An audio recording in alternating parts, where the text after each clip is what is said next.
చెప్తున్నాను. Emotional intelligent అంటే ఒకవేళ నువ్వు ఎమోషనల్ ఇంటెలిజెంట్ అయితే నువ్వు ఎవరేమనుకున్నా నీ గురించి, ఎవరేం మాట్లాడినా, మిమ్మల్ని వాళ్ళు పట్టించుకున్నా పట్టించుకోకపోయినా మీరు పట్టించుకోరు, మీరు లైట్ తీసుకుంటారు.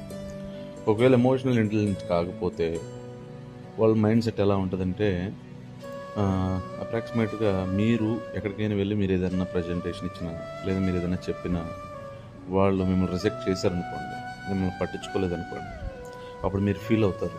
ఎప్పుడు ఎమోషనల్ ఇంటెలిజెంట్ కాకపోతే మీరు అప్పుడు ఫీల్ అవుతారు, నాకేం చేత కాదు, నేనేం చేయలేను, నా వల్ల ఏం కాదు అని.